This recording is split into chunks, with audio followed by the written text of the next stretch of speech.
All right, folks, so we're going to get started in a couple of seconds. Welcome to the 2020 live book launch.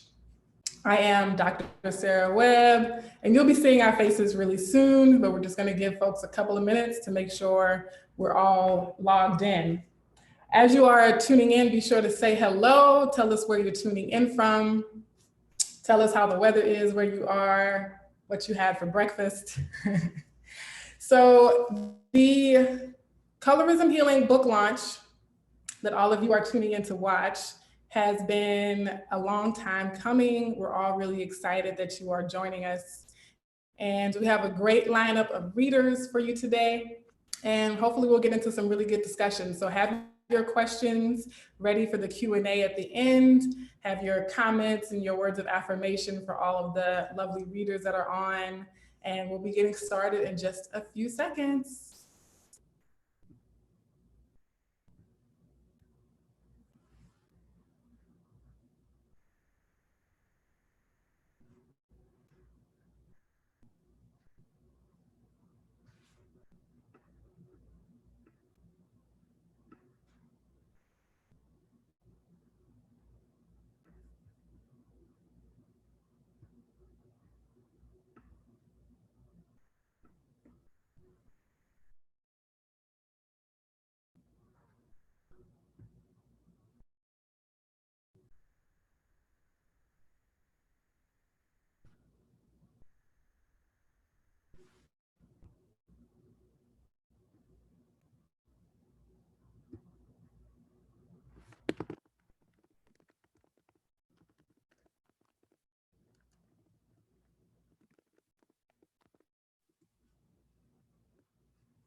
Hello, everyone. So I am Sarah Webb. I am the creator of Colorism Healing and the Colorism Healing Writing Contest. And I am joined by several lovely people who are participating in this contest, who have helped to make the contest possible. And we're going to be hearing from them and celebrating the wonderful work that they have done this year. Before we get started, I would like my wonderful project assistant and co-editor Diana Vasquez to introduce herself and kind of give you guys a brief overview of what she's appreciated about the contest so far.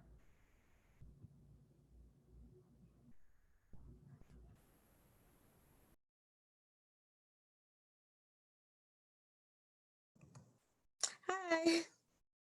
Um, like Dr. Sarah Webb said, I am Diana Vasquez. I am the project assistant for this year's Colorism Healing Writing Contest.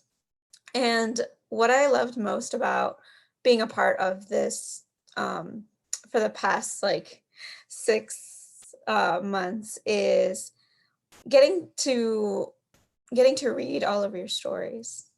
I myself am affected by colorism as well, and I love hearing about everybody else's experiences and how they've dealt with those experiences, whether it's through like a fictional story or like something more like nonfiction.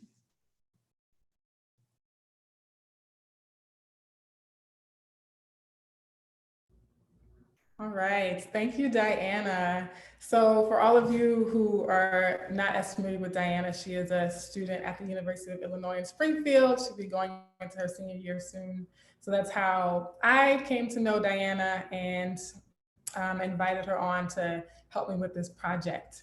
So some background about me and the contest itself. This is the fourth anthology, right, from the writing contest. And this started way back with a blog post in 2011. But Colorism Healing itself, has taken some time to grow. And so I'm going to be sharing with all of you the agenda and some information about where you can get the book. But in order to do that, I'm going to share my screen, okay? Before I jump into that, there's a lot of great comments happening in the chat that I want to shout out. We have people watching from Ann Arbor, Michigan, We have some folks from Chatham, Illinois. We have some folks from, let's see, Calgary, Ithaca, New York. Hi, how are y'all doing? Megan Cash, Jalen Mills, Tiffany Saunders, Sienna. Hey, Sienna. We have Nakia Edmond from Austin, Texas, my birthplace, by the way, and so many more people tuning in. Okay, so the agenda for today, if you'll allow me to go back to that, is that we will do the general welcome, and then we're going to have our first round of readers. So we'll have 16 readers total. So we're going to split them in half and do the first 8 readers.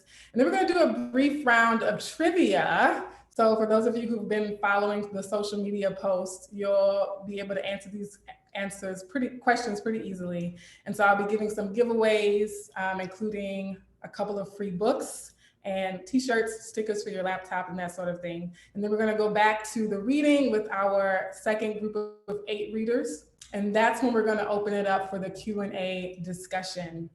So again, have your questions ready for that time. And then we're gonna close out with a final round of trivia and a closing where the authors will get to say their parting words, and you'll be able to see where you can follow them on social media and the online platforms that they use going forward, okay? So if we're ready to go, actually, we need to talk about where you can get a copy of the book, right? So that's what we're all here for, to celebrate the book launch. So a couple things to keep in mind is that the book is now available for pre-order, and you can use the code LAUNCH2020 on the Colorism Healing bookstore to get 20% off until July 15th, right? So the books will be ready to ship around mid-July, but you can pre-order them now. And the ebook is also available for pre-order on Amazon, and that'll be coming out August 1st. And I'm gonna put the slide up again at the end, just so you're aware. So remember that if you order from colorismhealing.com, you can use the code LAUNCH2020 to get 20% off on pre-orders, okay? So we have our first group of 8 readers. I'm going to check in with them to make sure they're ready to start. We have our queue all set up.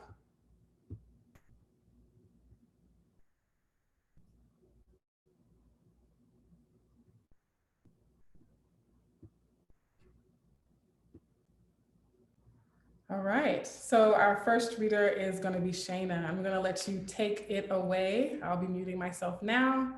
And the readers are going to basically introduce themselves and read some or a portion of their work. And so again, we'll hold questions to the end, but feel free to give them props as they're reading. Hi, everyone. My name is Shayna M. Andrews, and I'm very intentional about my middle initial. It is an ode to my grandmother. I always believe in paying homage and odes to our family, our ancestors, and the women and people in our life who have come before us and have trailblazed for us. I'm a nonfiction and fiction writer, as well as a poet. When I speak my poetry, I go by the name of Shay Ya, which is a combination of my first name from my parents, Shayna, and Ya is actually related to Ghana because that means a girl that's born on a Thursday. Technically, I'm Abana because I was born on a Tuesday, but my first Thursday in Ghana in 2018 was when something creatively birthed on the inside of me. So I decided to kind of morph these 2 identities of mine together, and that's who I am. And so I'm here to share Ripe Thoughts, which is one of the pieces that will be featured in this anthology. And this is a poem. Yellow leaf would always greet 2 brown leaves at the same exact time. Said yellow leaf would always tell lighter leaf how pretty she is. All those years of extending oxygen and descending, just living, darker leaf was never granted that adjective. Maybe it's because said yellow leaf never saw a ripened plantain left in the sun. Not left in the sun for too long, just left in the sun. Never got to get the flesh, never got to get to the flesh once you peel back the appearance, the protective casing. There to show the many before me who survived cotton picking and sun rays, sandstorms, wore gold in their hair long before that. We make our children memorize, don't judge a book by its cover, not realizing that their first moral compass comes from what we say in action. So when we attach terms like mess to massively tight coils and good to loose curls, it should be no surprise when the little girl with skin kissed by moonlight sees herself as nothing, more than just a raisin, left in the sun for too long. The revolutionary cannot just be in our ways. The revolutionary cannot just be in our words. It must be in our ways, our waves. Not just whispered to our wombs, but also written into our living wills. That we will throw no brown or black babies to the wasteland, leave them to battle and pick at their crown on their own.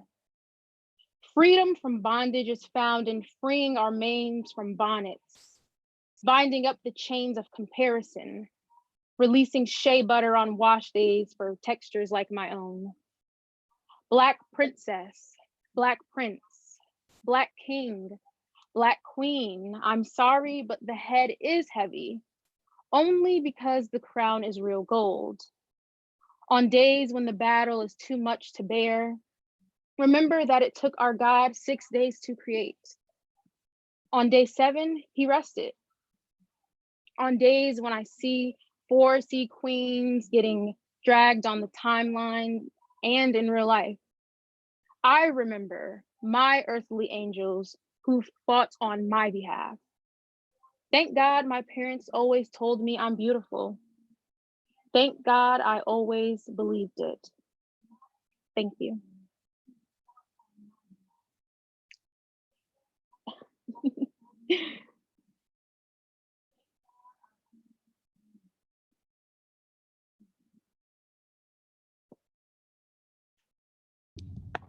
Hi, I'm Jaden Bryant. I am a student, a biology student at Xavier. And this was actually my first kind of poetry thing as an adult. So I'm actually really excited about that.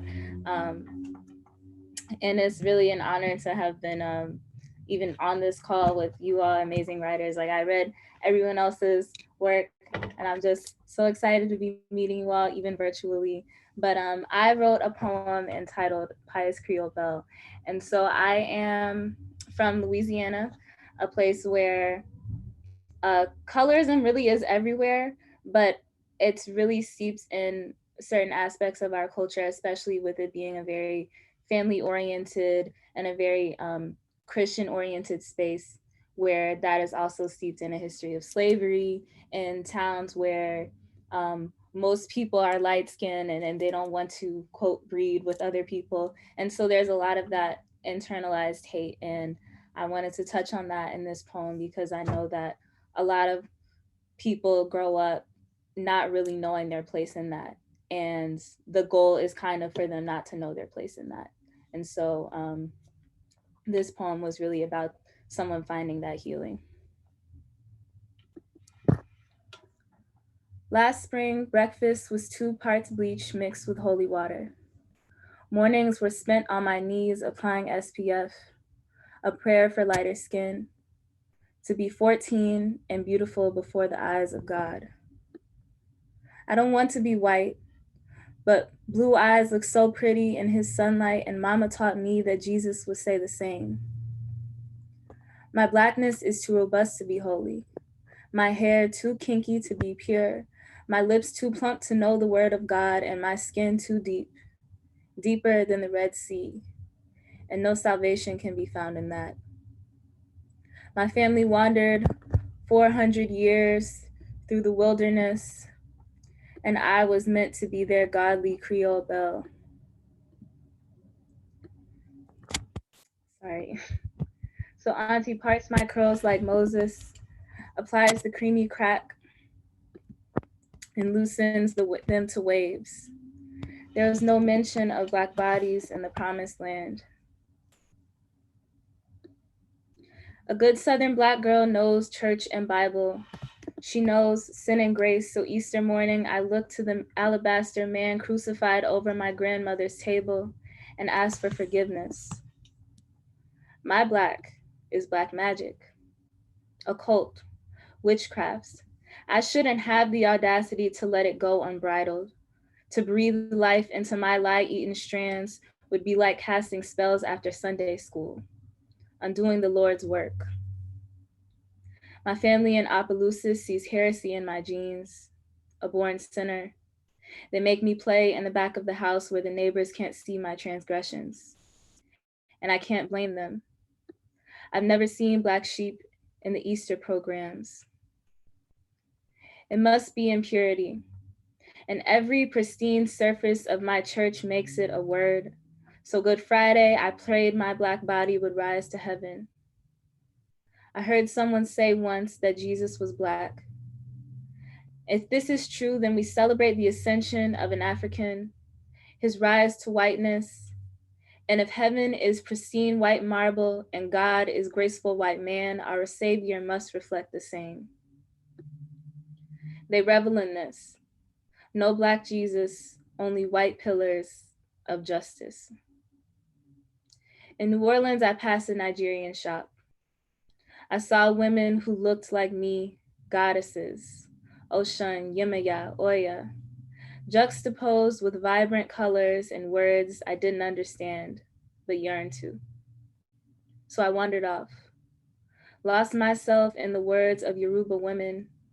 And when my mama found me, she swatted my arm, looked around in horror, and told me to stop looking for the devil.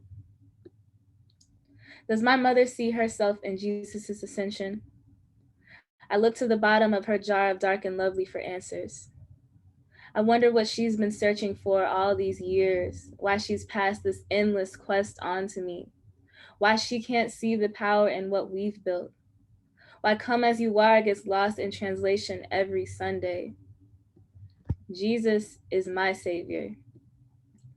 And all the nights I spent reaching towards the white stars of heaven, rejecting myself over and over, I could have chosen to believe that God doesn't make mistakes, that purity and love can be rich as amber and as deep as the Mississippi, that God's love was not lost on me.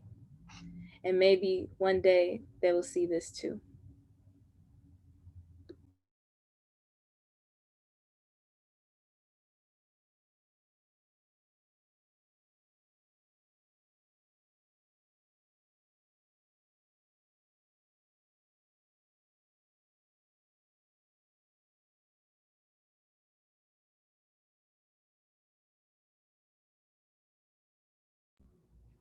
Thank you, Jaden and Shayna, yay, for going.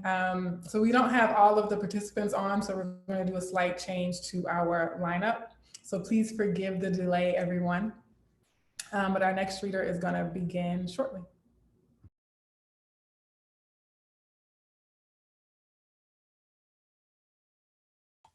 Okay, there you go.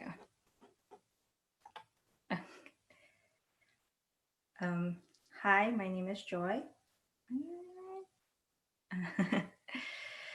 So, how do you put the full screen? Share screen. Okay. Let me put my poem up. Where's my poem? There's my poem. Hey, my poem should be up here. Wait, hold on. Oops. Oh, there you go. I got it. Okay. Hi, everyone. My name is Joy. This is my first time. I haven't done a poem in a long time.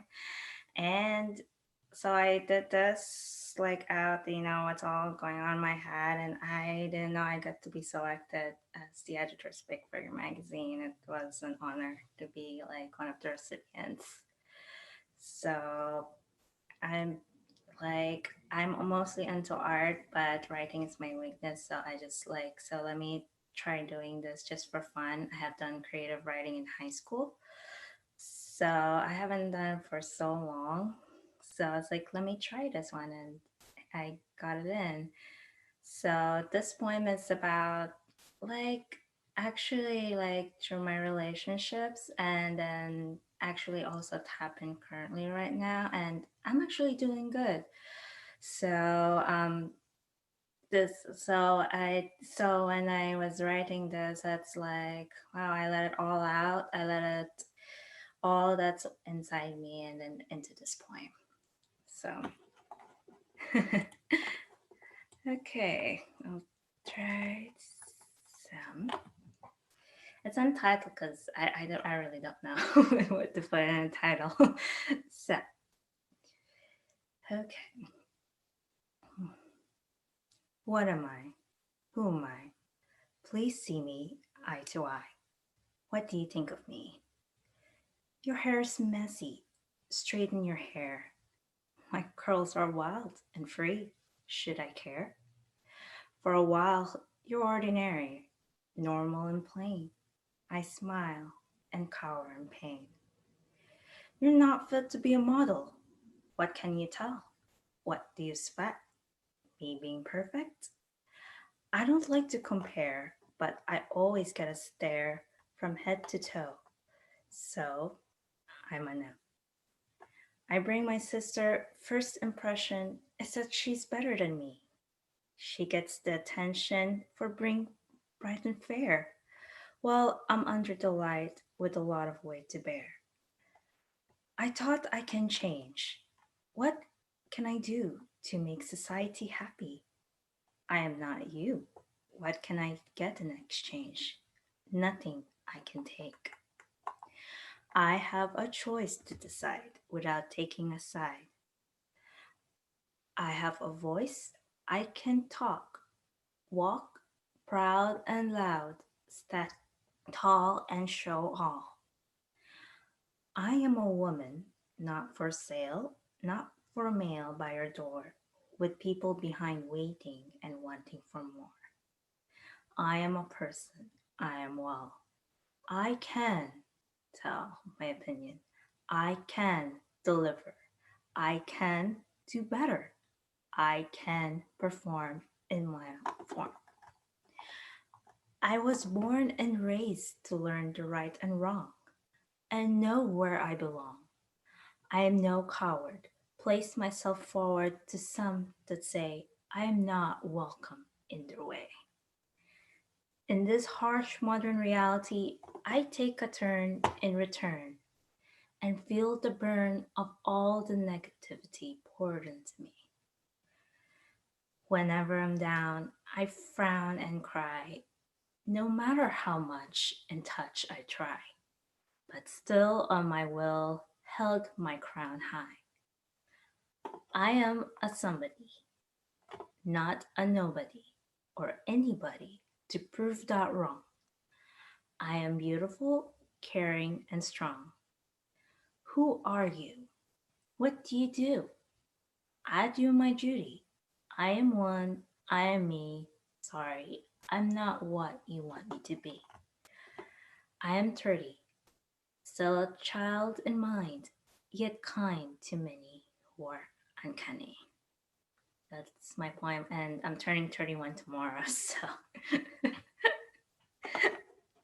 So, yes. There. That's my. Thank you, Joy. So we all have to say happy birthday to Joy. Oh, thank you. So everyone's been doing good so far. So just for the audience to be aware, not all of our slated readers have actually joined the call. So we're going to, again, shift our lineup slightly. So we're going to do one more reader, and then we're going to break for a round of trivia, okay? And then we'll jump in and do 4 additional readers. And if any readers join later in the call, they may be having technical difficulties, and we'll let them come back and read as well, okay? So we're going to do our 4th reader and then do a round of trivia.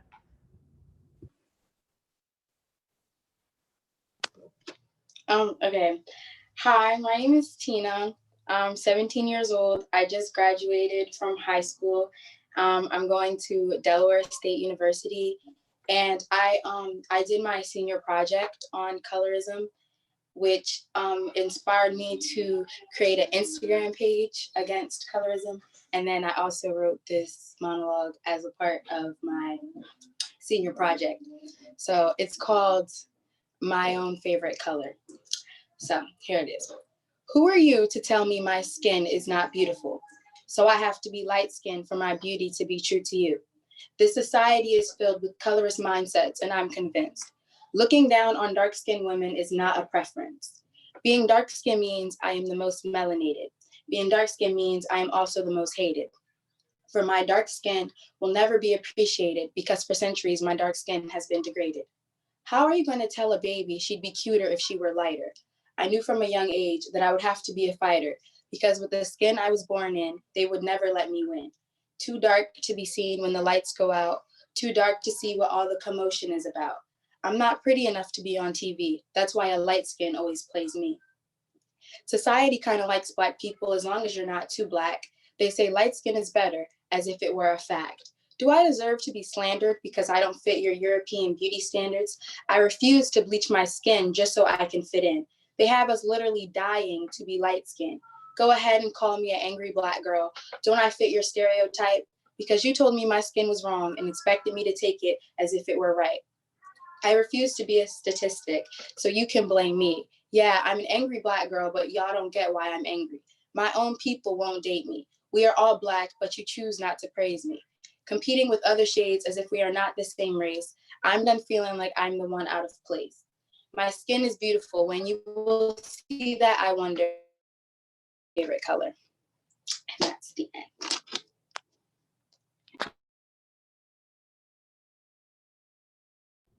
Yay. Okay, everyone. Let's give another round of applause.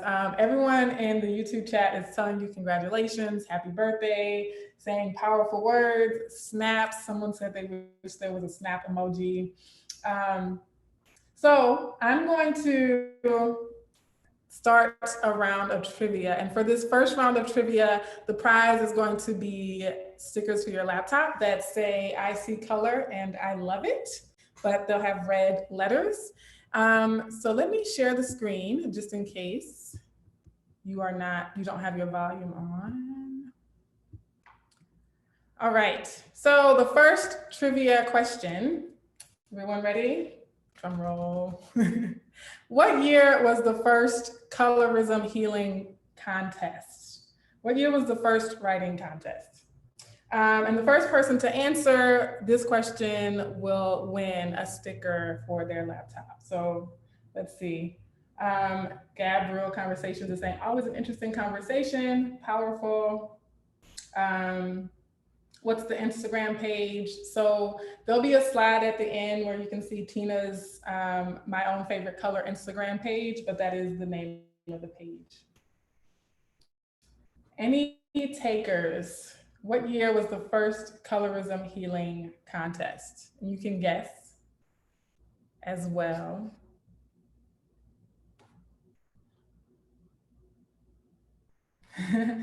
Trevi Ellington says 2011 or nah, LOL. That's a good guess, but it wasn't in 2011. We have Kaushik John Emmanuel Daniels says 2016, which is close. That might be a future question, but not quite. We have Elizabeth Upshur says 2012. The Soul Care Garden says 2017, and Junebug says 2014. Junebug, you have the correct year. The first contest was in 2014. So Junebug, you'll have to email writing@colorismhealing.com with your mailing address so that we can send you your sticker for your laptop. Okay, so the third question, how many books were published before this one? How many books were published before this 2020 anthology? How many other anthologies have been published so far? You can wait a second. There is a slight delay between our Zoom and the YouTube live. 3, Tina Cooper, you got it correct. 3, Trevi Ellington. Okay, since y'all were neck and neck, I'll give y'all both a sticker. Okay, so Tina Cooper and Trevi Ellington, you're correct. There were 3 books published before this year's anthology. So make sure you email writing@colorismhealing.com with your mailing address. Okay, so this one is going to be very interesting for some of you. What year was the first anthology published? And I'll drop a hint. Some of you threw that year out there for the previous question. What year was the first anthology published? So the first contest was in 2014, but what year did we publish the first book? Y'all were in the ballpark with the previous answer. So let's see who gets that question. You might say, yay. Tiffany Saunders and Elizabeth Upshur, yes, 2016. So I'll give both of you guys stickers as well. Elizabeth Upshur and Tiffany Saunders. 2016 was the first book publication. So again, if you are winning these trivia questions, we'll have the record from the chat, but also email your mailing address so we can send those to your home. Okay, now this question is for a free book, okay? So to get a free copy of the 2020 Colorism Healing Writing Contest Anthology, you have to answer the question, who's the artist that created the painting featured on this year's book cover? What is that artist's name? There's a painting on the cover and it was painted by a very talented artist. The first person to drop that name of the artist in the comments gets a free copy of this year's book. And if you've been watching the social media pages, we've posted about this artist. Some of you might be savvy enough to check it out online right now, but hey, do what you have to do. Ashley, the Soul Care Garden. Excellent. Do we have a last name? But yes, it is Ashley Adams. Perfect. Yay. So the Soul Care Garden, you are the first winner of a free copy of the book. So again, just email your mailing address to writing@colorismhealing.com. Now, for others of you, we'll do one more round of trivia. But for now, I'm going to get back to the reading to complete out the list of authors that we have online. I'm going to see if any other writers have joined, but right now, as of now, we have 3 more writers that we're going to allow to read. Okay.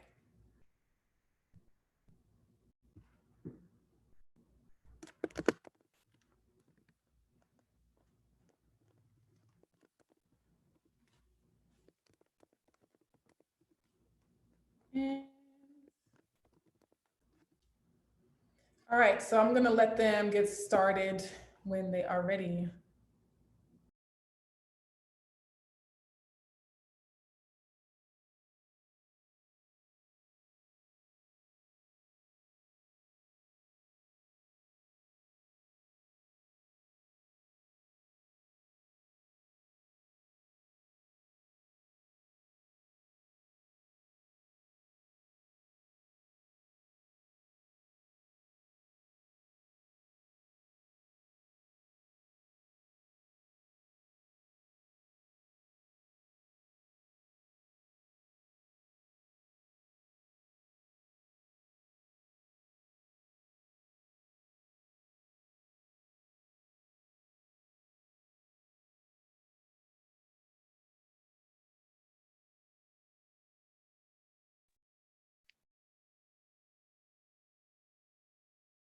Hi everyone, I'm Samiksha Ransom from India, and I started writing poetry after completing my 12th board, that is high school. And my poems I usually write on existential themes, and identity is a very important theme, a recurring theme in almost all of my works. So even in this poem, the theme is identity. It is the culture trying to define my identity versus I trying to assert my own identity. So my poem is called Shades, a little something of everything. I lack the kali aankhein, that is black eyes, the gore gal, that is white cheeks, and the gulabi hot, that is pink lips. This is the typical idea of feminine beauty in India. I am Indian and brown and deficient, they add. I am brown and lacking, they add. I am brown and not white enough, they add. Identity, skin, too brown or not enough, too white or not enough. White skin equals beautiful, brown, almost beautiful. Eyes, too black or not enough, too brown or not enough. Black eyes equals beautiful, brown, almost beautiful. Hair, too black or not enough, too straight or not enough. Jet black and straight equals beautiful, brown and curly, almost beautiful. My identity? Well, my identity is speckled. I don't live in your monochrome world. This is my multicolored universe. I have shades, a little something of everything, some too muches and some not enoughs. My skin, brown. My eyes, dark brown. My hair, dark black. Neither straight nor curly, exactly wavy. I am completely satisfied. And well, I am almost beautiful. Thank you.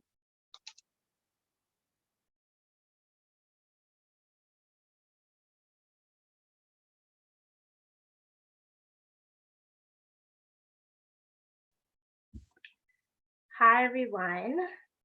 My name is Olivia, and I am from Toronto, Ontario, which is in Canada. I do want to say thank you to all the beautiful individuals who went before me and read their pieces. It truly inspired me. And my poem is called Pretty for a Dark Skin, which we always hear from time to time. And it's really just talking about, or really just defying and debunking this whole exceptionality when it comes to being dark skinned and beauty. So I'm going to read the poem and I hope you all enjoy. As men open their mouths, their lips begin to curve, and what rolls off their tongues are those very words, pretty for a dark skin. Men say that I'm pretty for a dark skin because of my medium-sized lips, accompanied by my underwhelming hips. Don't forget my straight European nose with high Janet Jackson cheekbones. And that flows down to my manageable breasts. Men say that I'm pretty for a dark skin because of my quarter-sized eyes and where my full brows lie, circumferenced by my oval-shaped face. They say that this is not ideal for someone of my race. Men say that I'm pretty for a dark skin, like beauty and shade are mutually exclusive, very elusive, incongruent, divergent, contradicting, and conflicting. I'm too good to be dark, but not enough to be right. I constantly get anxiety around men because my skin is not light. In the hold of the ship of relentless colorism, the child, the offspring, the beauty, and the daughter of racism. Pretty for a dark skin is a distorted reference. This is beyond color preference. Beauty is not synonymous to only one color or shade. There is no error or no faulty in how I was made. For I know God did not make a mistake when he created me. I love my dark and rich skin. There's nothing else I would rather be. Coffee shops cannot compare to this medium dark roast. And during summertime, my skin glistens like butter on French toast. Too many men harbor and project ignorance like Kanye. They worship red and yellow bones, but there's nothing wrong with the Milky Way. Who conditioned you to think that dark skin is unattractive, repulsive, and unappealing? Who taught you self-hatred and to internalize such a feeling? These are questions that one must ask because this is a manifestation of black skin, white mask. Colorism is a plague. It is a disease. Unapologetic in my skin, there's nothing else I'd rather be. For I am not an exception or an unprecedented case. Keep your toxic fetish and go back to your sunken place. Men, when you open your mouths and your lips begin to curve, just say you're pretty and no other words.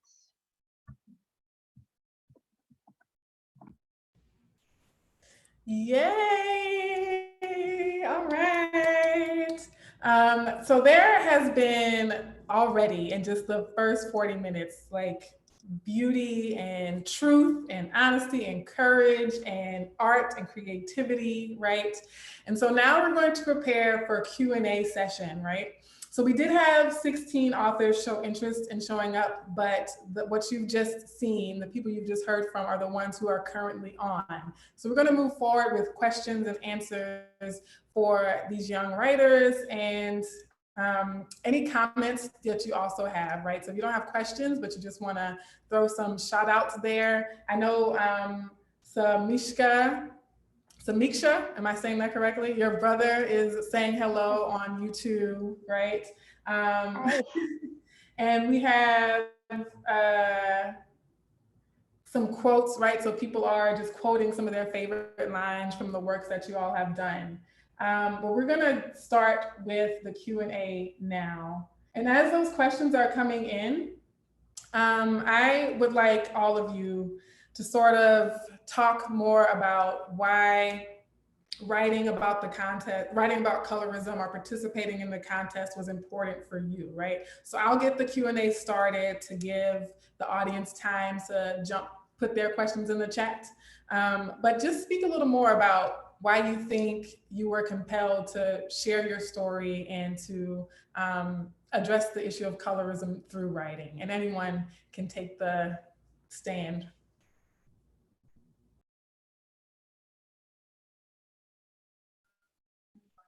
Hello? Okay. So for those of you who might have missed, my name is Shayna. I personally am so passionate about bringing awareness and starting the conversation about colorism because I believe it's something that people of all shades in our communities need to be made aware of.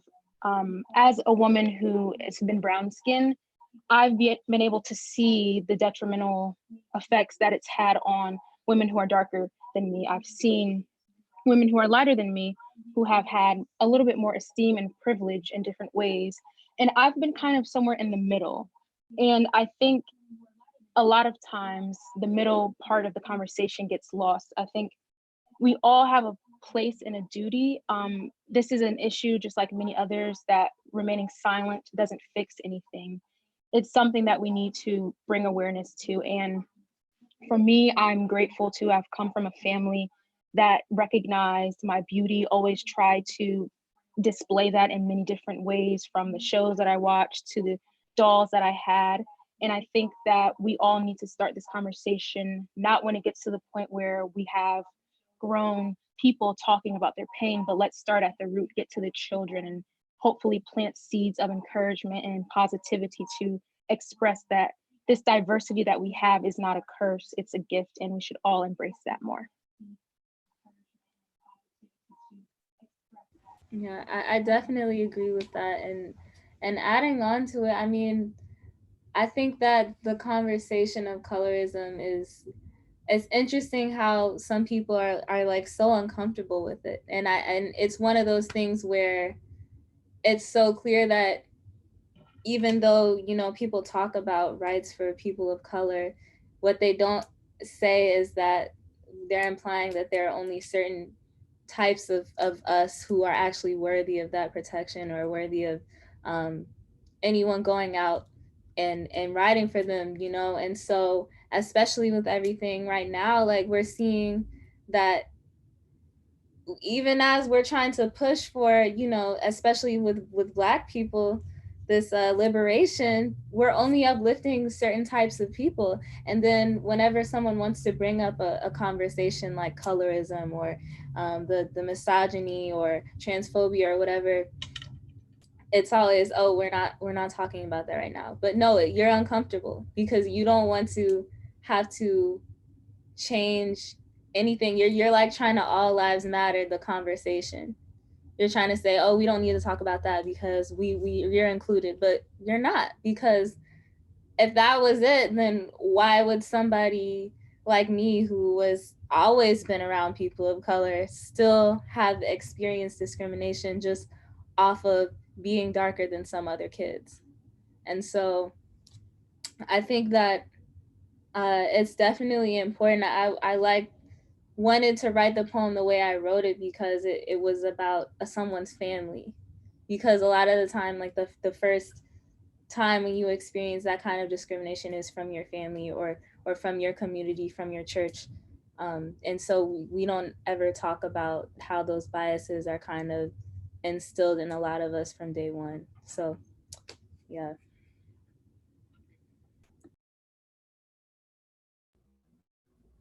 So we do have a question come through, a couple of questions coming through.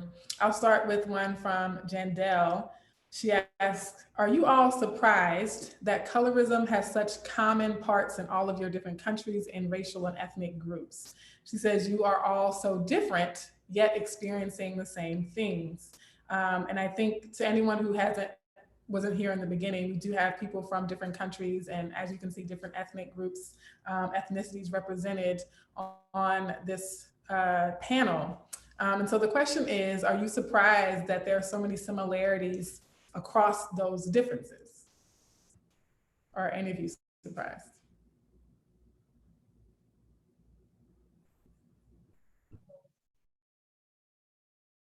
I personally am not surprised. This is something that has manifested for centuries, and the only difference is depending on where in the world it looks a little bit different.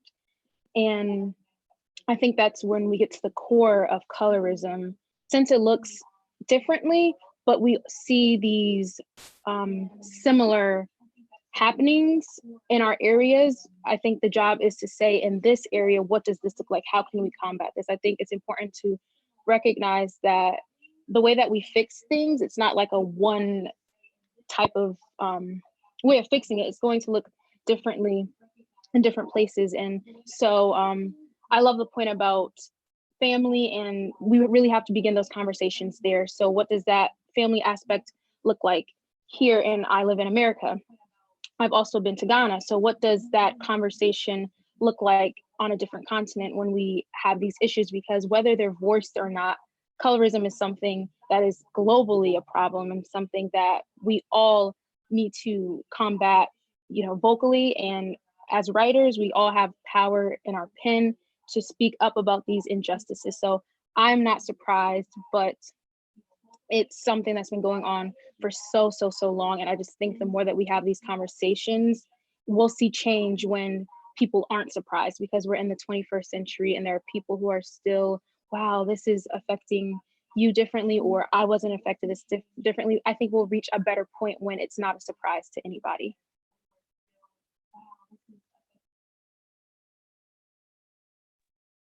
I just want to dovetail off of that because I'm not surprised that colorism exists, just because anti-Blackness is everywhere, white supremacy is everywhere, and colorism, as I said in my poem, it is the daughter, is the offspring of it. Colorism is a byproduct of all these forms of oppression. What is surprising is that people are surprised about colorism. When I talk about it, everyone's just like, "That's a thing? No way you go through that." And it's also to shine some light that when people are surprised, sometimes it's because they benefit from the oppression, they benefit from the system. Not always, but sometimes when they benefit from an oppression, they're less likely to realize the detriment it has on people who are being affected by it.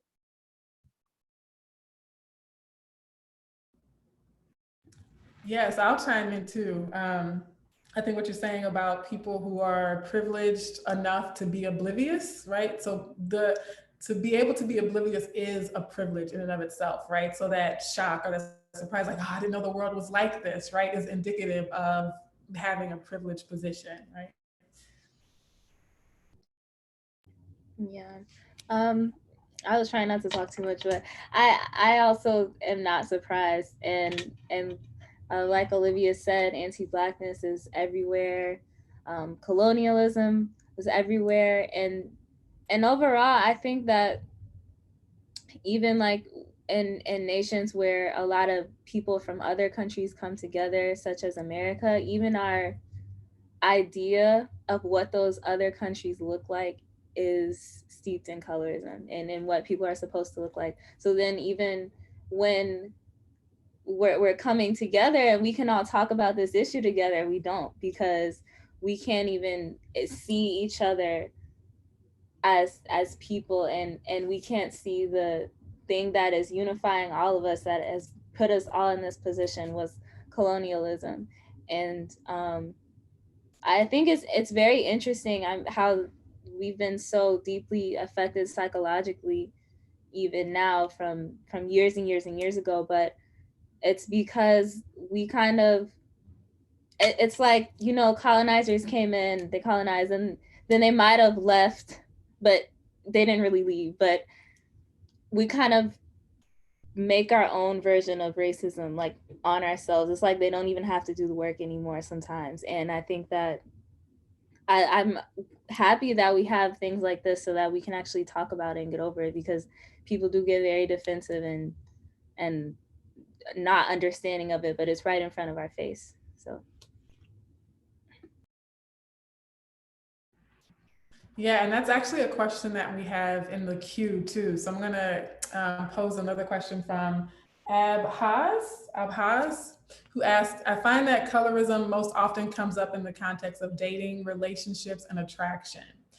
Could you speak on the other kinds of detrimental impacts it has? So I think Abhaz is talking about how so much of the focus and conversations around colorism deals with dating preferences. But can any of you speak to other ways besides dating or physical attraction that colorism might have impacted you, or that you've seen it impact others? Can I go first, Dr. Webb? Well, I'm going to say from my own lived experiences, growing up in Toronto in middle school, we were punchlines. So we were jokes. So the whole "your mama's so dark that, you know, the sun," and all these other jokes. So it was around that nature. Also, too, when I used to work at McDonald's when I was younger, a teenager, and now I'm starting to conceptualize it, I realized that those who were non-Black, of lighter skin, were more at the front interacting with the customers. Darker skinned women were in the back with the men, traits in every single area. When it comes to employment, even when it comes to the beauty industry, when it comes to media and representation, how often are dark skinned women represented on TV? If they are, how are they represented? Usually the stereotypes of the angry Black woman, the Jezebel, the promiscuous woman is usually the stereotypes that are reinforced when it comes to women of darker skin.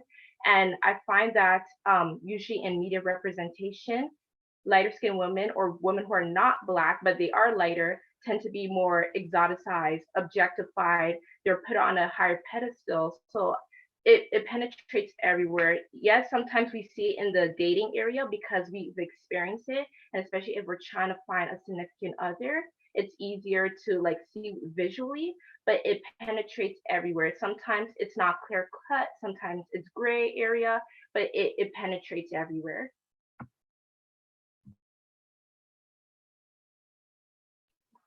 Yes, and I think that that was explained completely perfectly. And all I would like to add to that is to kind of extend the conversation a little bit about media's role in this. I'm an avid writer. I've been writing since second grade.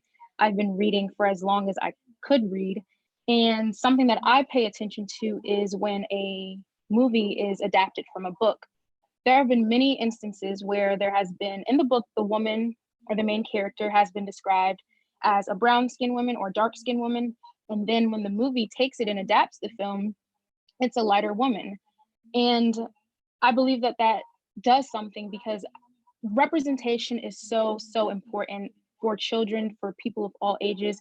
And if you're growing up in a world where you don't see anybody that looks like you, I believe that that does something to your confidence, and it invalidates who you are, because there are Black people of all shades, but to not see it in that sense, that could also, for example, tell a young man or a woman, I'm a dark skinned person, so maybe I shouldn't be an actress because there aren't any roles for people like me, or I shouldn't be a singer. What I love about Zendaya and actresses like her, they won't take on roles that are fit for darker skinned women, depending on what the context of the movie is. And I think that people with the privilege to make those decisions have to take a stand and say that I am recognizing my privilege. I am combating it by refusing to further this agenda of neocolonialism, colonization, and colonization of the mind as well. And I think that media has to do better. And also for hair, all the time, people whose hair who looks like mine, I did not recently start seeing that on movies until probably last year. But when you see different hair textures depicted, it's always in the terms of, we're going back to the cotton picking days, and they're never exemplifying what these different textures and tones look like in all areas of life. And I think that that is injustice, and that does something to people if they only see themselves with one face and one point in history, because that's not the full history at all.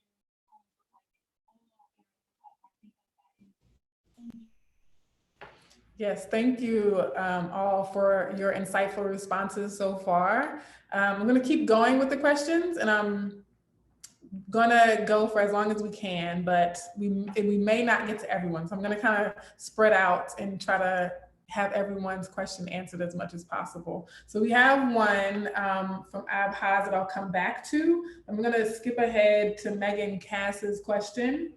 She asked, what was the most surprising or interesting aspect of writing these pieces? What was the writing process like for you all?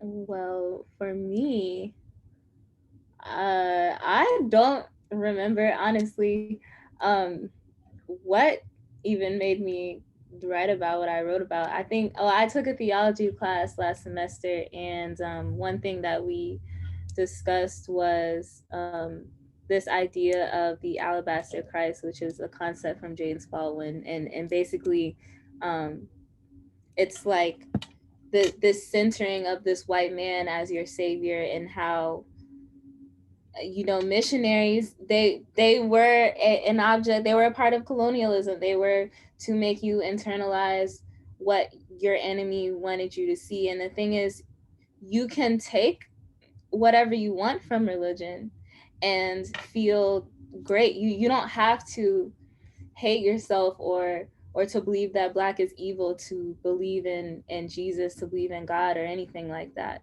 because that's not really, that doesn't go with what the religion is supposed to be about.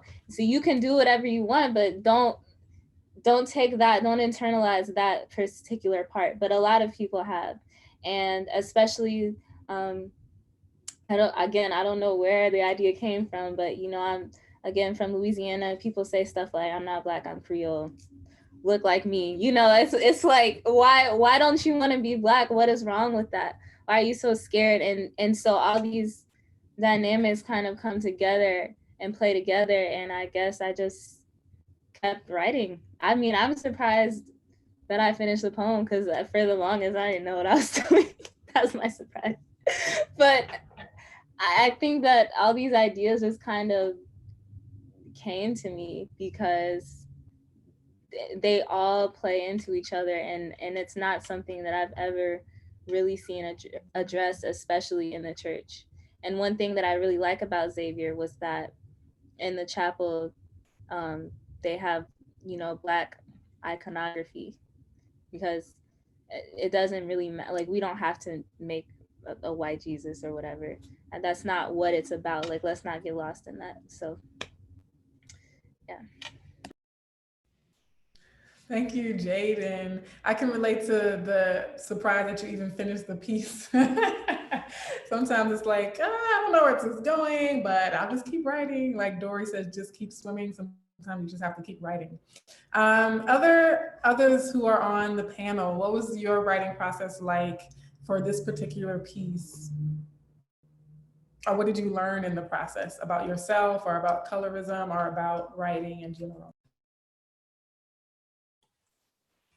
Usually when I'm writing, oh, am I too soft? Oh, usually when I'm writing, it's based on experience. So that's where the power of the writing comes in. That's when someone reads it, you could feel what the person, how you could imagine or you could reenact how the person's feeling through the writing. So mostly I could tell from everyone's writers, like you could sense it, like you could sense like a bit of rejection, a hatred, like some sadness. There's a lot of character behind it. So becoming a great writer is one. So that's why it all comes from experience. Felt feeling this during this time and feeling because your color is different. So that's in my opinion. So yeah, I've come from through all that. Honestly, when I was young, like I've been in a private school. It's all diverse. I wasn't open this yet until I came into America. I'm a Filipino, so I was born in Qatar, and I studied in an international school where everybody's diverse. I haven't learned about it until I came here, and there was so much more to learn rather where I came from.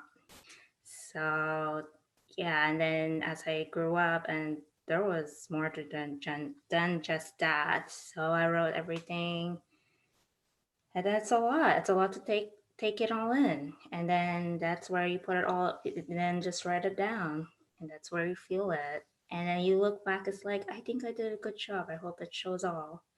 So that's that's what it's all about. Yes, Joy, thank you. I agree. I feel the energy and the emotion behind all of the pieces that I've been reading. And I think too, like you were saying, coming from that experience, the actual actions or situations, but also just the emotional experience. So people could be experiencing the same event and have very different emotional reactions to them. And I think colorism is an event that all the writers have experienced. So it's really beautiful to see like your different emotional approaches to the situation and your different responses and memories, and to compare how some of those memories and responses are the same and then some of them are different. Any others want to respond to that question before I take the others that are coming through? I would like to respond to that question.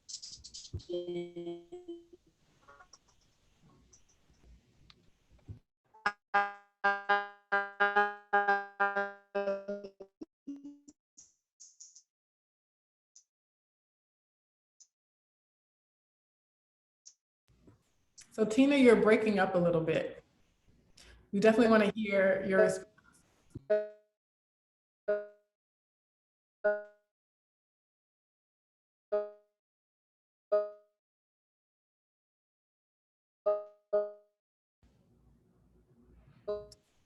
You want to try to come back? I can't hear. Can anyone else on the call? Any of my other panelists hear? Okay. So we'll let you come back and you can respond to that. And any of you on the panel, if you want to come back to a question, feel free, but I'm just going to move us along. So we have a couple of more questions. This is from, let's see, Nakia. So Nakia is asking, do you guys think with the racial events going on in the US, it's harder for racism and colorism to share the same platform because colorism is seen as counterproductive to the war on white oppression? So that's a great question, Nakia.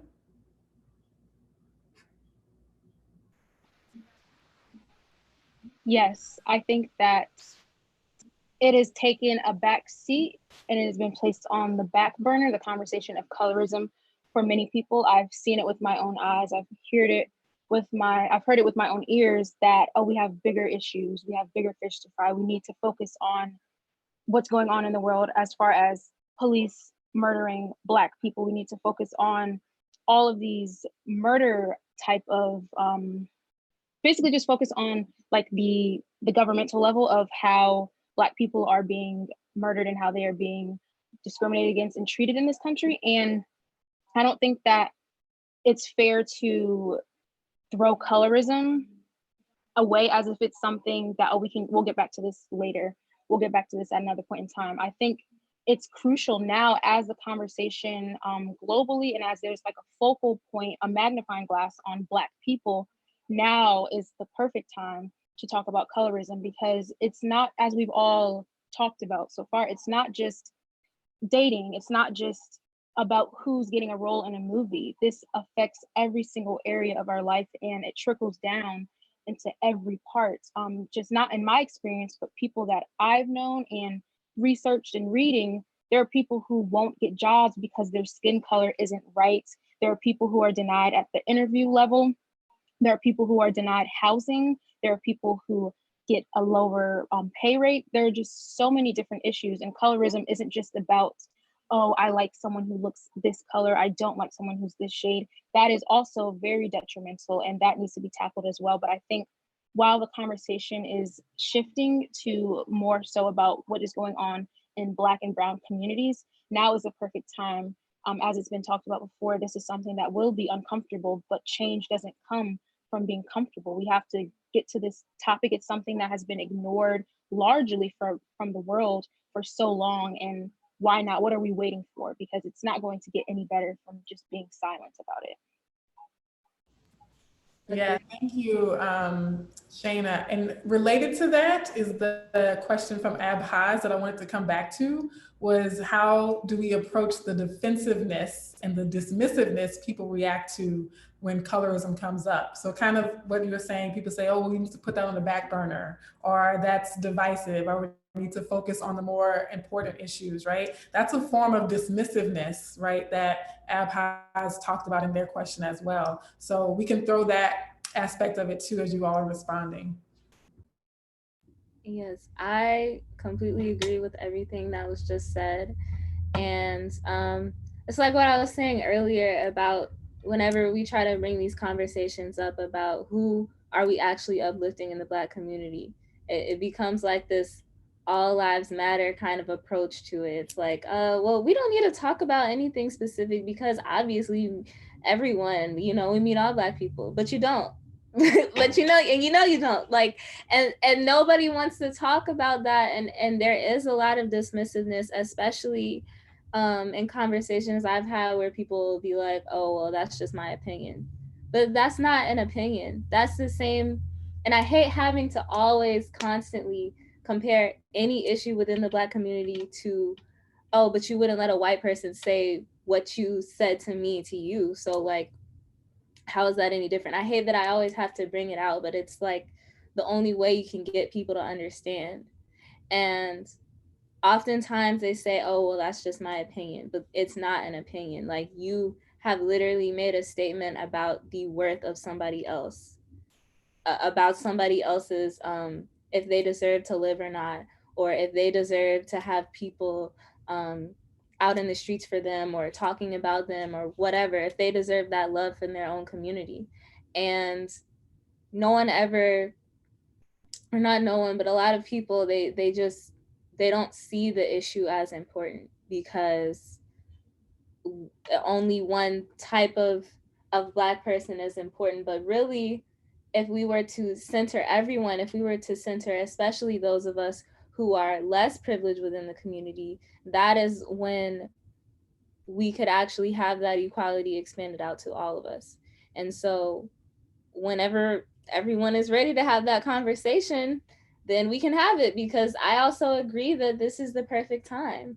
This is the perfect time for talking about it, because we're trying to make headway, and we're not trying to replicate that's another issue. People trying to replicate systems of white oppression within our own communities. That's not going to work. We can't just see the same system with a Black man at the top of it, like a Black cis hetero man at the top of it, and everything is going to be fixed. Like, the system has to change itself. Like, and that starts with not trying to replicate it within us, not trying to put a certain type of Black person as a leader, or trying to keep somebody else down because you are struggling to feel that supremacy that you haven't really felt your whole life. Like, I understand that in a psychological way, but we have to get past it at some point. And I think right now is the time when we're actually talking about it.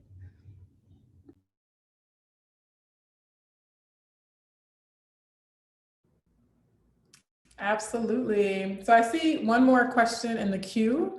So I'll ask that question, and then I'm going to ask one final question before we do a last round of trivia and then a closing for you all to say your parting words. And so that question came from the Best Noel on YouTube, and they asked, can you speak on how colorism affects your mental health?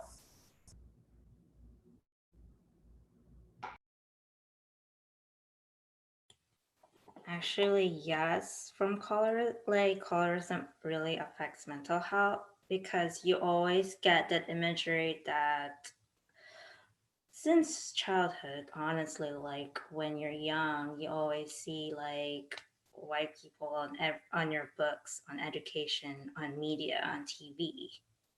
That's why it also gave impact to this sort of feel like always behind closed doors or always behind the shadow. So I guess for some, I don't want to say I guess, it's just wrong. I know this is sensitive, but like to some, I know the experiences of being there, being in the shadow, trying to learn that white is good, like white is looking through all those and throughout history, like, oh, they're the best, but you're like realizing now, like, it's like, why now, like saying it's not like really, people, like, come on, like, I know it's hard now in the world. That's when you're going like in real life, when you're trying to talk to others, and the way to approach you, that's kind of really hard. Like, how people will think, what will they think of me now, what will they think of me when people come to you, and then it's so much ways. So, and then now it's all about this racism. I was like saying, like, really, you should have like kids. This I had to discuss with my boyfriends, like, you know what needs to be taught in class, racism, since in kindergarten, because right now to learn all these like this year, like, we should have done this like a long time ago, man. So like we learn in the books, like, yay, slavery's like free, but that's not enough. Like, there's more to that. Like, we're facing the harsh reality now, where you have to take steps that people like us have to take extra steps to go through the door, and some had the privilege or luck just to get in. So that mentality now, it's really hard, like, especially now. So that's what I think, in my opinion. So that's Thank you. I also want to kind of jump into sometimes colorism affects my mental health when I go on social media, to be honest. I see people saying they love dark skinned women, they love all women, but when I look, there's a type of performativity when it comes to loving dark skinned women. If I do not look like Kelly Rowland or Lupita, or if I'm not covered in baby oil, or if I'm not wearing my inches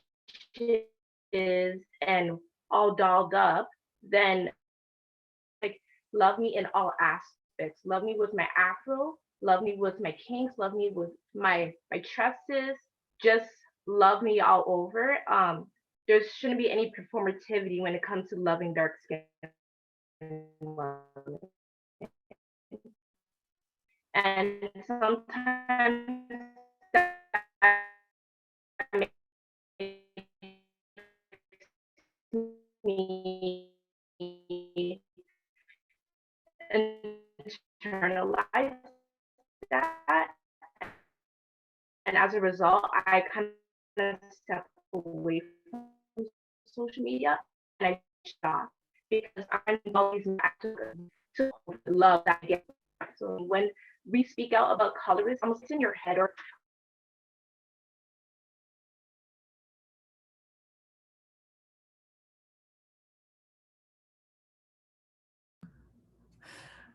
Thank you, Olivia. You were breaking up just a little bit towards the end.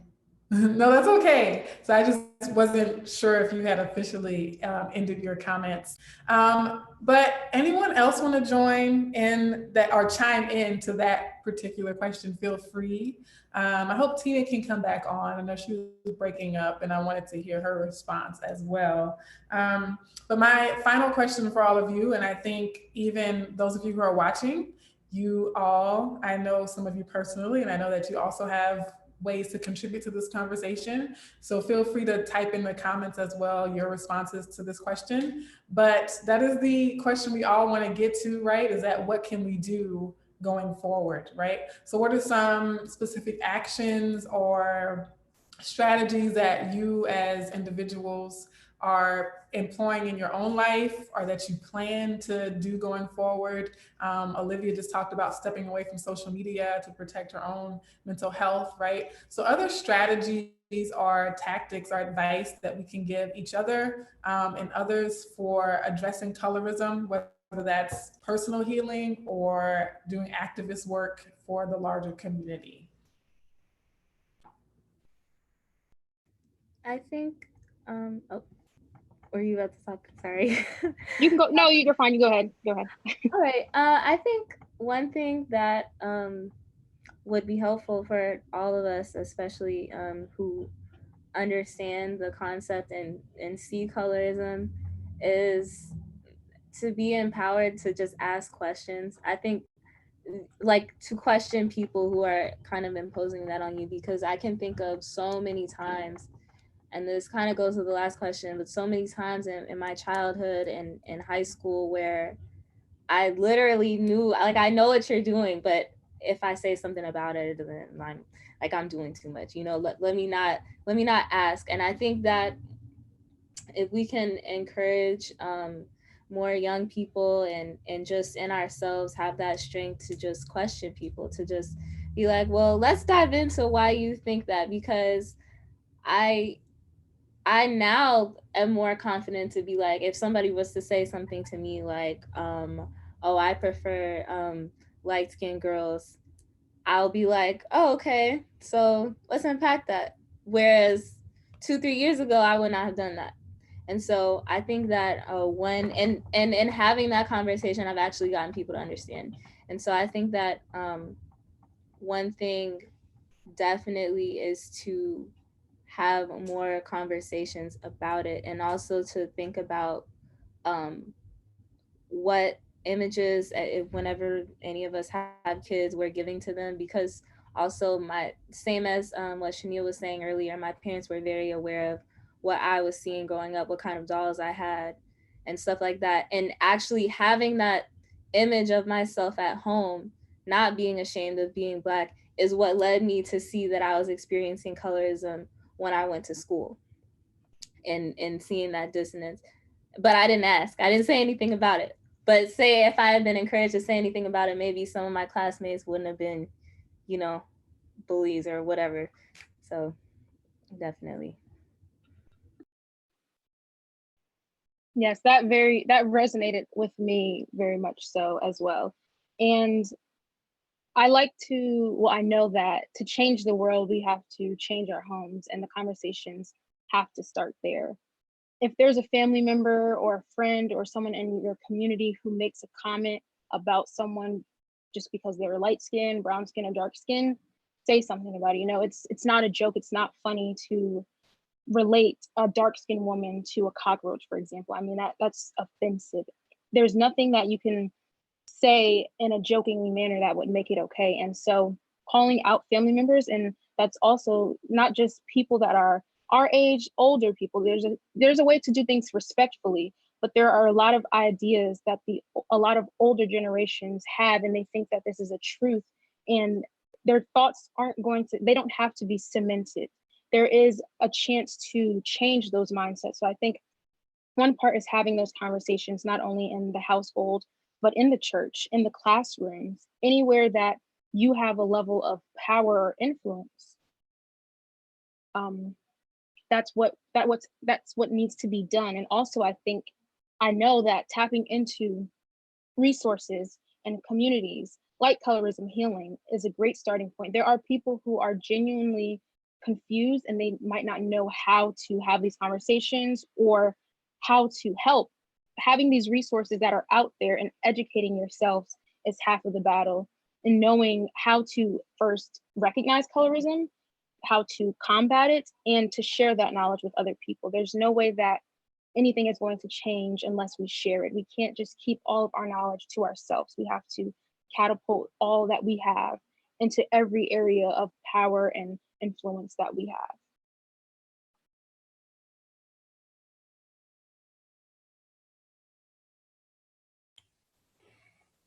Yeah, about the strategies of dealing with colorism, it's a really tough challenge one, since I'm kind of almost raised with a conservative but now chill parents.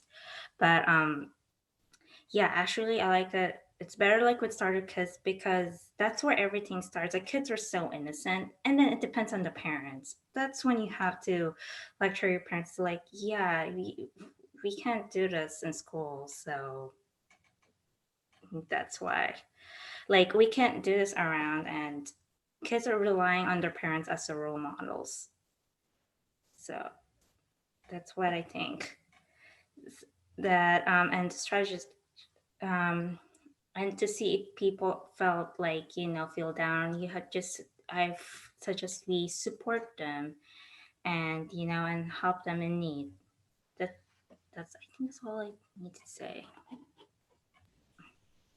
Yeah, these are great suggestions, and we have some in the comments that I'm going to read too. And again, you can add on. Jandel says, starting with my kids, right? So confirming some of the suggestions you all have made.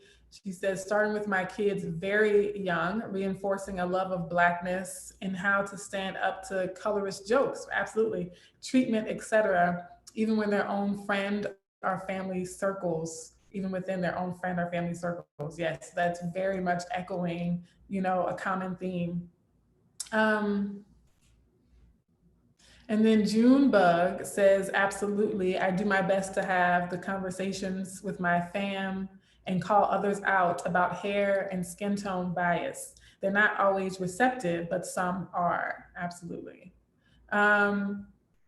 We have others that want to give parting advice or suggestions. Oh, and I know Diana Vasquez too said calling out colorist behavior when we see it, right? So that's definitely, I think, a big one. And as Jaden was saying, it might take time to develop that courage, but I think having conversations like this is a great way to find courage and commonality.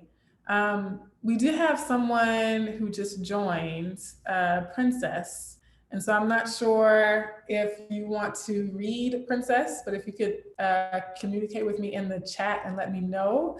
I'm going to do the last round of trivia, and then we're going to let the authors give parting words and tell you where you can follow them on their social media handles. And I have a slide up for that as well. All right. So this last round of trivia is going to be for 3 prizes. And so I'm going to give a free book to the first answer. Well, let me go to that page. A free t-shirt for the second answer, and a free tote bag, the I See Color and I Love It tote bag. So the first 3 people to name one of this year's contest judges get to have those prizes, right? So the first one to name one of this year's contest judges will get a book. And then someone else who names a second judge will get a t-shirt.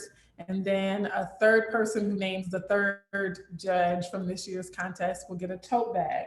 So if you know the names of any or all of the judges and you want to try to get one of these gifts or giveaways, go ahead and type that in the chat, okay?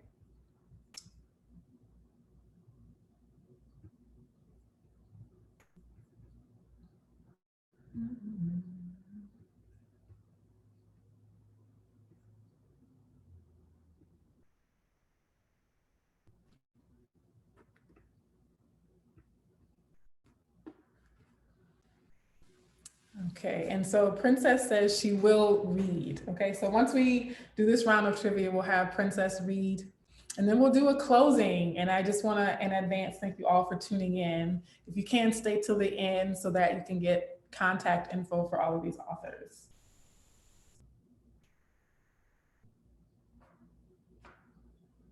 What I'll do, actually, because I'm not seeing any responses coming to the chat yet, is that I'll go ahead and let Princess read, and then you all can answer this question at any point before we end this live stream in order to win one of the giveaways, right? So you don't have to answer now, but just answer before the end of the live stream the name of one of the contest judges in order to get one of the 3 giveaways, okay? So Princess, if you're ready, I'm gonna stop sharing the screen and you can unmute yourself and read when you are ready.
Jesus Lord.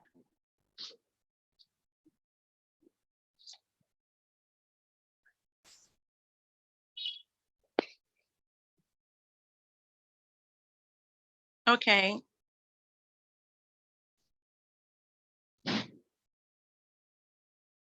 I'm gonna be reading my favorite verses of the poem. Okay, I'm gonna start this way. Stars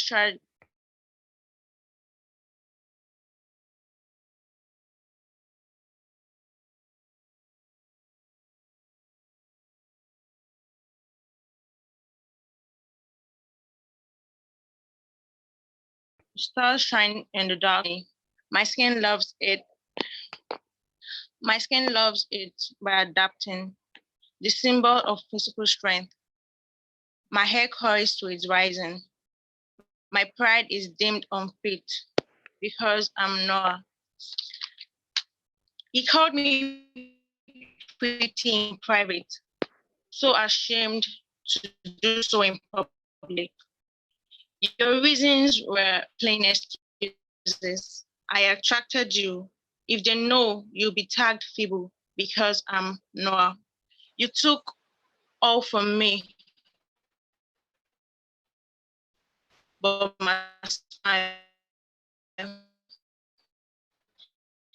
happiness I expressed,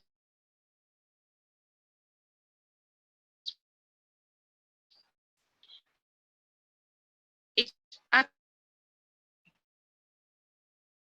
this you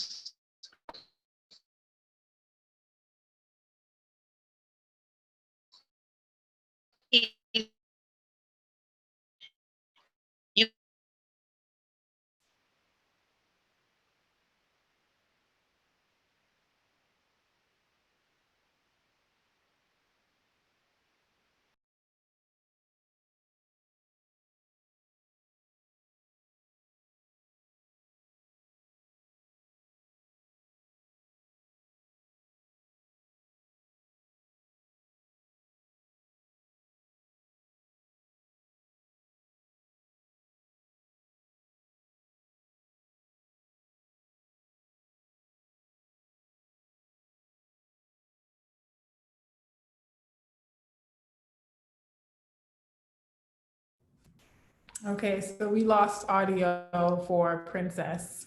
That is okay. We do have you represented, and I heard a few of the words.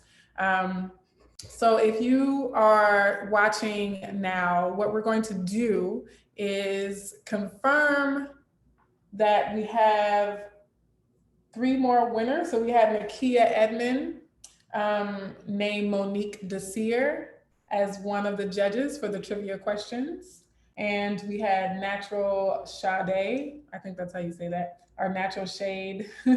Brianna Wright is another judge, absolutely. And so we have one more judge out there. So if anyone wants to name that person, you could win the I See Color and I Love It tote bag.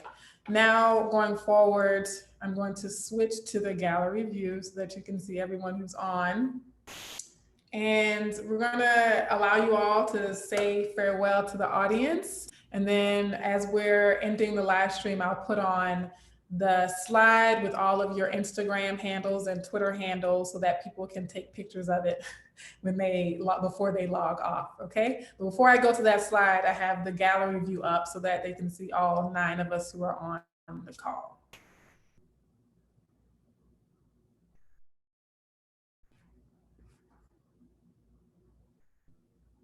So any parting words? We'll start with volunteers.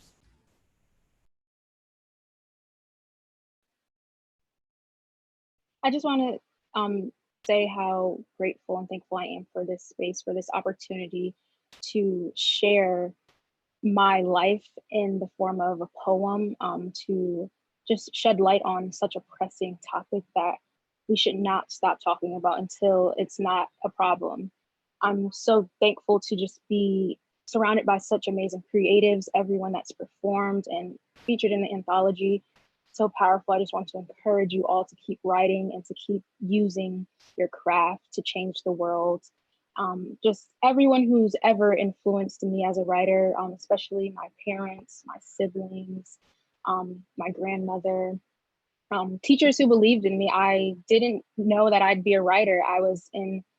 I believe the first time was 2nd grade, and my teacher told me I had a gift. And so I just took that in my heart, and I've been writing ever since. And I just thank you all for being here. I am a writer and a spoken word artist. So if you're interested in more content from me, or you would like me to prepare pieces for you, please do feel free to follow me on social media. I believe you said, Dr. Webb, that'll be listed on the screen for everyone to see. So please stay in touch, and just thank you and blessings and peace to you all.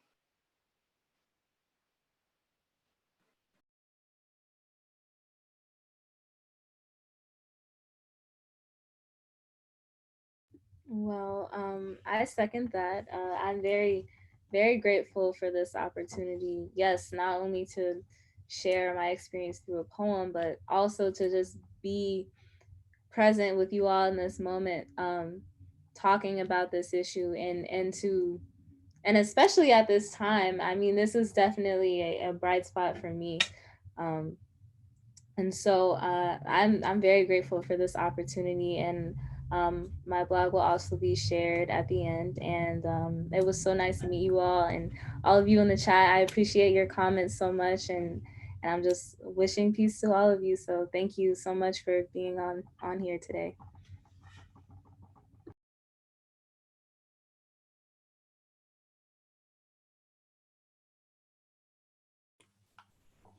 Um, Hi, I love all the poems read by everybody.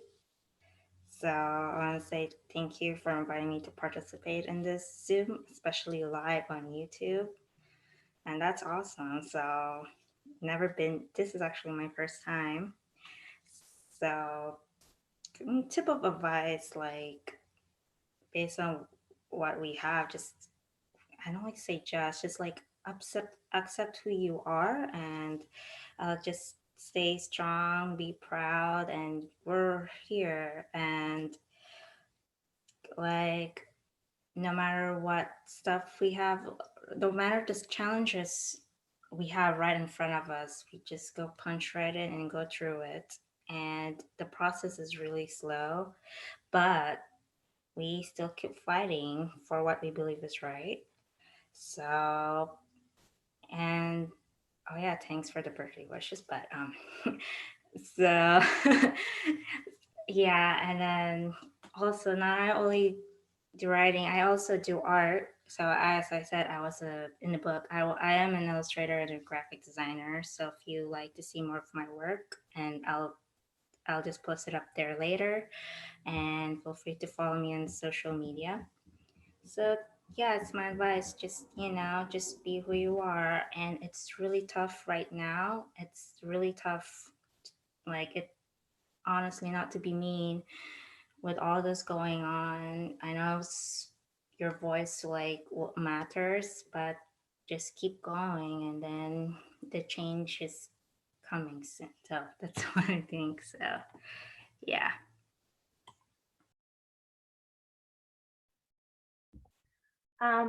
I just want to say thank you to all the beautiful individuals who are sharing this moment with me. Thank you to Diana and Dr. Webb. To be honest, uh, this experience has been amazing. My mind has been stretched, and I don't think my mind will go back to its old dimensions after this.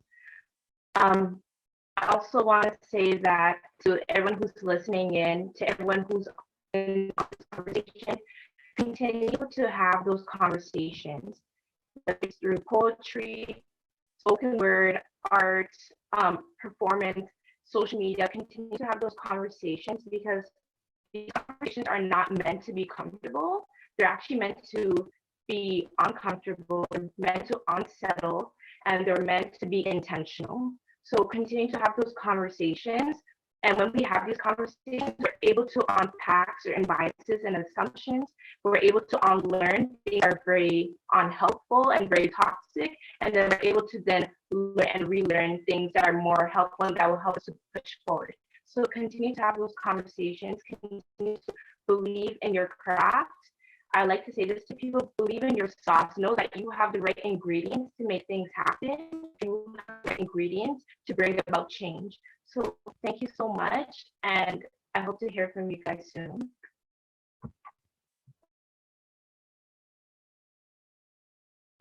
Excellent. So we have Princess and Shamiska. You guys want to give your final thoughts or comments?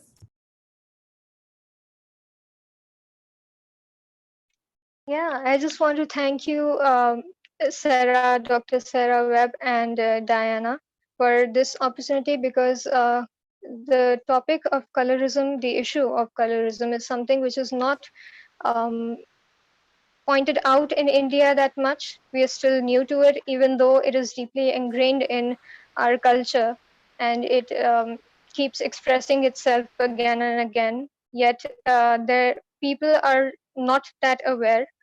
That is why there is a lot of people don't even realize that you're passing colorist comments to somebody.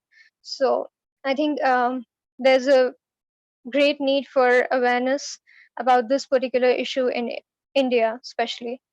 And I'm just happy because this is the first time. This is the first time I could join in, and it's been beautiful to um, recite my poem and also hear everybody else, everybody's journey through colorism. We're all from different places, but we have kind of something uniting us all.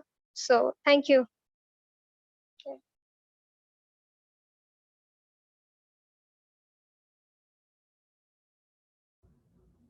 Princess, are you able to speak now, you think? I don't know if you can hear me.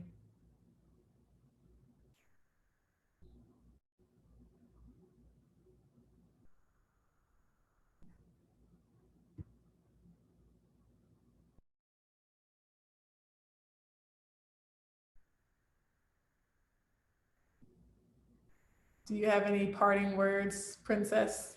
I know we had audio trouble in the beginning.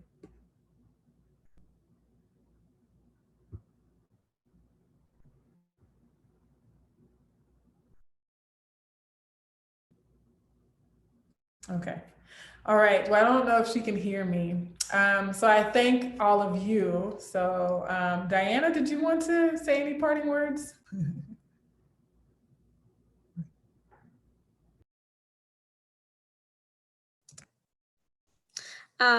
I just want to say thank you to all the readers for sharing their stories. I loved every bit of this experience. Thank you. I appreciate your conciseness. To all of you, so I will definitely like to thank you, Diana, for being the first person to ever help me with the Colorism Healing Writing Contest. In the previous years, it was just a one-woman show.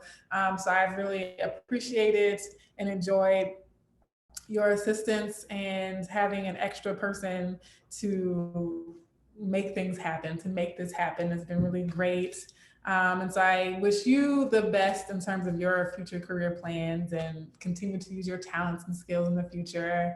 And to all of you authors who are on, y'all are the reason why, I get up and get going every day, right? To be able to use what I went through in terms of colorism to be able to use my, education when it comes to writing and creative writing to make a difference for someone else, right? To create spaces like this where we can have those conversations, where you have a platform to be heard, right? Very much about centering your voices. And I appreciate the diversity of your experiences and the diversity of your voices. And that's always a beautiful thing for me. And that's why the writing contest is like my favorite event, but the book launch in particular. So been reading your works for the past few months, and to be able to see your faces, hear your voices in real time is just always a blessing. And then to all of the audience members, oh, and for my authors as well, please continue to use your talents and your platforms and your skills going forward as well. And stay in touch with me. If you are doing anything in life that you want to make note of, tag me in it, send me a DM, and I will be happy to continue to follow your journeys from here on out. To the audience members and everyone who is tuning in live, and to everyone who's going to watch the recording, we appreciate your time and attention for taking time out of your day for this very important conversation. I am personally honored that you made time for these young people to listen to their stories, right? And, Audre Lorde says, where the voices of women are crying out to be heard, it is our responsibility to listen. So you all did that. You all fulfilled our collective responsibility as humans to listen to each other's stories. And I ask that you continue to listen to wherever there's a need in your local community or in the world for stories to be heard, right? And colorism is one of the many aspects of society that is up for discussion right now, and that is being challenged, right? That we're being challenged to face. And so don't disengage. When you log off from this live stream, don't disengage, take breaks, of course, step back from social media. But in the grand scheme of things, please continue to pay attention, please continue to stay aware, and please continue to use your talents and your gifts and abilities to make the difference where you can. So with that, I'm going to, I always get a little like teary-eyed towards the end. I'm like, I don't want to leave y'all. Okay, but I'm gonna put the screen up where we can see the writers' social media handles. And I guess I should do this too, right?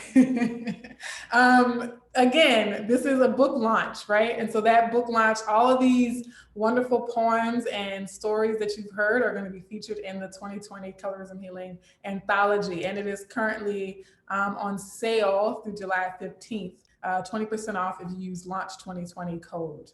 But here are the handles. And so there are some names on here for people who did not join. They signed up to participate today, but they did not participate. So I'm going to highlight the ones that you actually heard from today. So we have Shayna Andrews up here in this corner, the top. That's her Instagram, Twitter. She's Shay Ya on all streaming platforms from the latest spoken word album, Spotify, Apple Music. We have Jaden Bryant. She has a website written by Jay, wixsite.com/written by Jay. We have Princess, who's on now, and she's on Instagram, Twitter, and Facebook. We have Joy with her Twitter handle, Twitter, and also her Facebook, Jo Marie Studio. And then we have Tina, who was on briefly, and she had some audio issues, or she logged off and wasn't able to get back on, but you can follow her on Instagram as well at 2 different Instagram accounts. And then we have Samiksha Ransom on Instagram as Samiksha Ransom. And lastly, we have Olivia up here in the far right on Instagram as __just live, okay? So I'm gonna leave that up as people are logging off. And I'll be seeing y'all on the social media and the virtual streets. Don't be a stranger. Love you all. Bye. Thank you, ladies.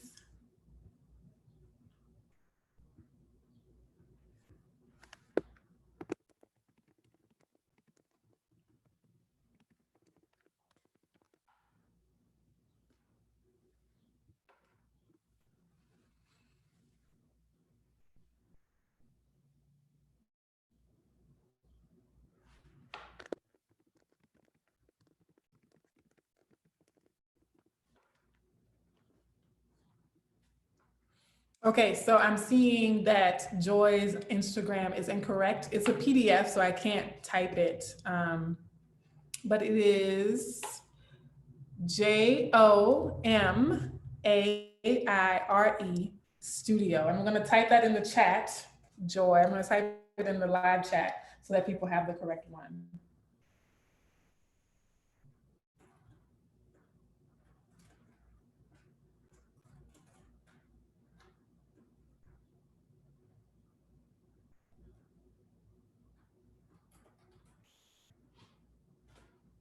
There we go. All right.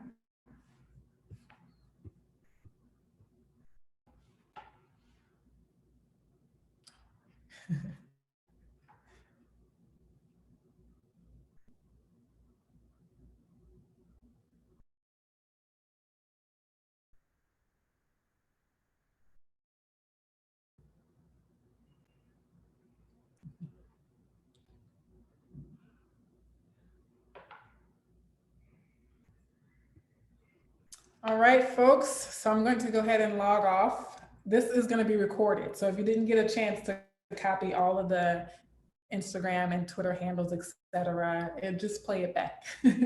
All right, y'all, much love, peace, and light. Bye.